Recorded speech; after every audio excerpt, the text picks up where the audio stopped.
Assalamualaikum warahmatullahi wabarakatuh. Salam Om Swastiastu, Namo Buddhaya dan salam kebajikan, serta salam sejahtera bagi kita semua.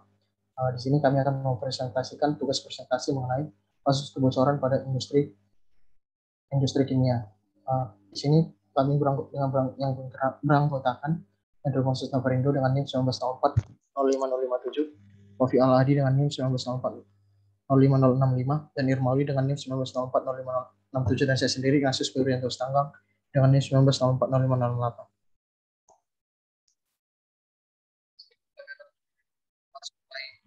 Kronologi. Yang pertama ada kronologi, yang kedua ada penyebab terjadinya, dan yang ketiga ada dampak yang terjadi, dan yang terakhir ada pencegahannya. Selanjutnya analisa pemodelan domino akan dibacakan oleh teman saya. Jadi di sini ada analisa pemodelan domino. Di sini seperti abstraksi saja. Jadi awal dari kenapa insiden ini terjadi, pertama adanya lemahnya kontrol, yaitu kurangnya staf-staf di sana untuk mengecek peralatan secara rutin. Terus sebab dasar dari aksiden ini itu karena pabriknya masih diberikan izin, padahal kecelakaan ini bukan yang pertama kalinya terjadi di tempat itu. Terus yang penyebab langsungnya adalah masih diselidiki secara lanjut oleh kepolisian. Untuk aksiden di sini terjadinya awan asam yang pergi ke pemukiman penduduknya. Terus kerugian yang terjadi oleh perusahaan ini 30 penduduk masuk rumah sakit. Tuntutan ganti rugi yang sangat besar, penutupan pabrik, dan pemberian sanksi yang berat kepada perusahaan tersebut.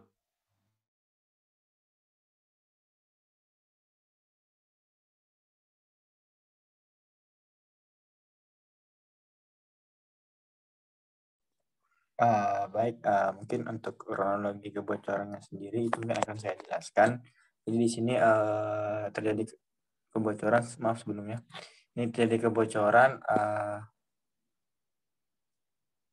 asam sulfat pada pabrik Sunshine Biotech International Ltd. Jadi sebelum kita masuk pada aksidennya, itu kita sedikit penjelasan mengenai perusahaan pabrik Sunshine Biotech International Ltd. Jadi di sini pabrik ini merupakan pabrik dia ekspor impor berorientasi produksi yang dimana yang diproduksinya itu adalah asam sitrat dan garam. Jadi untuk pertama kali didirikan Sunshine Biotech International Ltd ini itu pada tahun 2011 dengan proyek pertama yaitu untuk produksinya sebesar 40.000 T per A, jadi ton per tahun. Yang kedua itu pada tahun 2014 untuk ekspansinya sebesar 40.000 ton per tahun juga. Jadi Sunshine Biotech ini memproduksi kurang lebih 80.000 per tahun. Jadi Sunshine Biotech ini termasuk perusahaan joint venture antara Thailand dan Cina. Jadi di sini tidak hanya Thailand saja, namun ada sumbangan dari Cina. Jadi untuknya ini sendiri mereka mengakui bahwa mereka merupakan produksi nomor 1 terbesar di Asia Tenggara untuk asam sitrat. Lanjut ke kronologinya. Jadi insiden ini terjadi pada Kamis 24 November 2016 yang dimana pada malam hari itu pabrik tersebut mengeluarkan awan besar, awan asam sulfat yang dimana itu pada malam tepatnya 11.30 PM yang dilaporkan oleh Bangkok Post dan dari masyarakat itu awan itu mendatangi penduduk gitu. Jadi sehingga awan itu tadi masuk ke dalam kawasan penduduk. Jadi terdapat kurang lebih seperti yang bilang tadi 30 penduduk yang terkena penyakit, mungkin dari penyakit mulai dari ruam-ruam sampai ke nanti hingga akhirnya paru-paru dan juga muntah darah. Jadi di sini pada malam ini 10 penduduk dia marah dan ini karena kejadian ini bukan hanya pernah terjadi sekali. Lanjut pada keesokan harinya pabrik ini ditutup dan diadakan pertemuan dengan gubernur dan juga adanya pejabat kesehatan yang datang untuk memeriksa kesehatan pemukiman warga segitu dan juga adanya pertemuan yang akan diadakan pada 27 November antara masyarakat dan perusahaan. Mungkin untuk kronologi seperti itu selanjutnya mungkin akan dijelaskan oleh teman saya.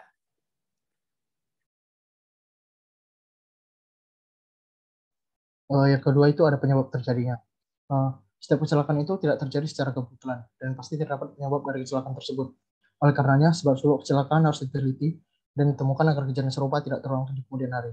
Untuk kasus ini tersendiri terjadi dikarenakan kurang rutinnya dilakukan pengecekan alat industri yang digunakan pada pabrik dan tingkat SOP yang rendah pada pekerja dan minimnya pengetahuan pekerja terhadap B3 yaitu bahan berbahaya dan beracun serta zat kimia yang digunakan dan kurangnya kesadaran dari pihak pabrik untuk memberlakukan K3L pada pekerja dan penduduk sekitar serta minimnya pengadaan APD pada pekerja. Nah, untuk ini hal-hal yang dapat kita lakukan untuk mencegah ini kurang lebih seperti dilakukannya peningkatan di berbagai sektor seperti dari pekerja dan pihak pabrik untuk keefektifan ke depannya.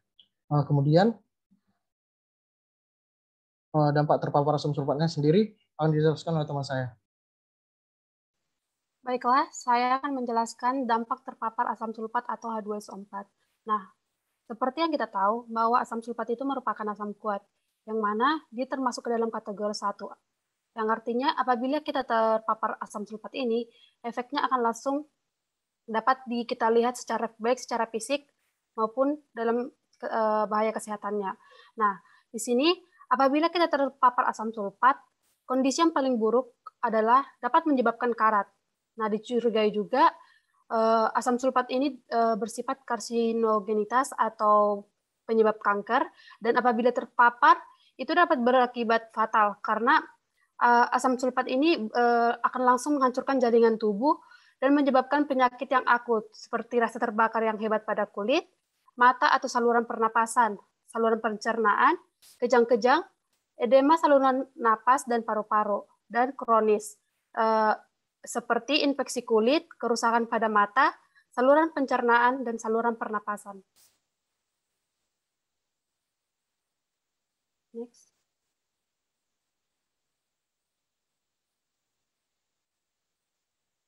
Nah, di sini saya akan menjelaskan dampak atau akibat dari kecelakaan kerja ini.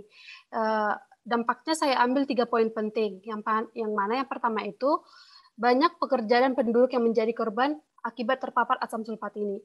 Nah, sebanyak 30 penduduk dan para pekerja, mereka harus dilarikan ke rumah sakit karena mereka menderita sakit pada dada, kemudian radang pada mata, mual dan juga muntah. Serta beberapa juga mengalami gangguan pada pernapasan karena mereka menghirup asam kuat dari asam sulfat tersebut. Yang kedua, tingginya angka kerugian perusahaan. Nah, di sini perusahaan akan juga diberikan sanksi, serta perusahaan itu ditutup oleh pemerintah. Dan yang terakhir itu, terjadinya aksi demo dari masyarakat sekitar. Nah, masyarakat di sekitar perusahaan ini mendemo perusahaan karena seperti yang kita tahu bahwa kecelakaan ini bukan yang pertama kali terjadi. Ini merupakan kecelakaan yang kedua, sehingga mereka menginginkan untuk perusahaan ini ditutup, sehingga tidak terjadi kejadian yang sama seperti sebelumnya. Selanjutnya akan dijelaskan oleh teman kami. Ya, selanjutnya bagian 4 yaitu pencegahan agar kejadian ini tidak terjadi lagi. Jadi sebelum itu karena kecelakaan ini terjadi karena kurangnya pengetahuan dari staf-stafnya atau karyawannya sendiri. Jadi biar hal ini nggak terjadi lagi, kita harus lebih memberi pengetahuan ke staf-stafnya, kayak pengenalan bahaya asam sulfat atau pertolongan. Misalnya ada karyawan satu orang atau beberapa orang yang terpapar oleh asam sulfat ini. Terus biasanya itu tata caranya itu ada di MSDS atau mungkin di database dari perusahaannya itu sendiri. Next. Terus ada juga tata cara penanggulangan kebakaran akibat asam sulfat. Itu bisa beda-beda karena di perusahaan ini menghasilkan asam sitrat dan asam sulfat. Jadi cara kita misalnya ada terjadi kebakaran kecil itu mungkin bisa berbeda karena sifatnya yang berbeda. Terus ada juga tata cara penanggulangan jika asam sulfatnya itu tumpah ke lantai atau ke media lain. Itu biasanya juga ada di MSDS atau database dari perusahaan. Itu biasanya terdapat di dekat pintu keluar atau pintu masuk dari suatu perusahaan. Terus yang lainnya juga atau yang kelima penanganan dan penyimpanan asam sulfat. Itu karena dia asam, otomatis kita harus menempatkan di tempat yang tidak bisa terkorosi seperti kaca. Selanjutnya. Terus selain juga kita harus memberi pengetahuan ke karyawan. Nah, kita juga harus lebih mungkin bahasanya upgrade engineer atau alat-alat yang ada di sana.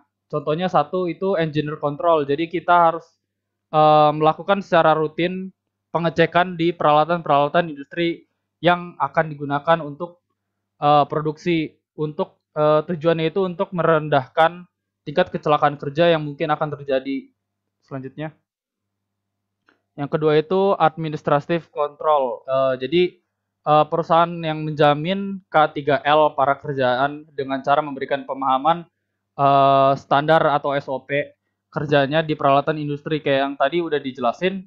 Karena aksiden ini itu terjadi kurang pengetahuannya staf dan karyawannya. Jadi kita harus mengupgrade pengetahuan dari staff-staffnya mengenai SOP yang akan dilakukan di pabrik ini atau di departemen ini. Terus juga APD-nya atau alat pelindung diri. Karena di sini subjek kecelakaannya asam sulfat, otomatis kita harus mengenakan APD yang bisa setidaknya mengurangi dampak dari asam sulfat itu. Selanjutnya. Jadi kesimpulannya dari kasus studi ini kebocoran asam sulfat dapat disimpulkan penyebab kebocorannya ini karena kurang rutinnya karyawan, staf atau orang-orang yang bekerja di situ untuk mengecek alat industri yang digunakan pada pabrik. Tingkat SOP-nya juga rendah pada pekerjanya, minimnya pengetahuan pekerja mengenai bahan B3 dan zat yang digunakan di situ. Kurangnya juga kesadaran dari pihak pabriknya untuk memberlakukan K3L pada pekerja dan penduduk di sekitarnya. Minimnya juga APD yang digunakan oleh pekerjanya. Sehingga perlu dilakukan peningkatan atau upgrade yang di berbagai sektor agar pekerja dan pihak pabriknya itu lebih efektif dan efisien dalam produksi asam sulfat mereka. Saya kembalikan ke moderator. Sekian hasil diskusi kami. Apabila ada kesalahan kata, mohon maaf. Sekian dan terima kasih.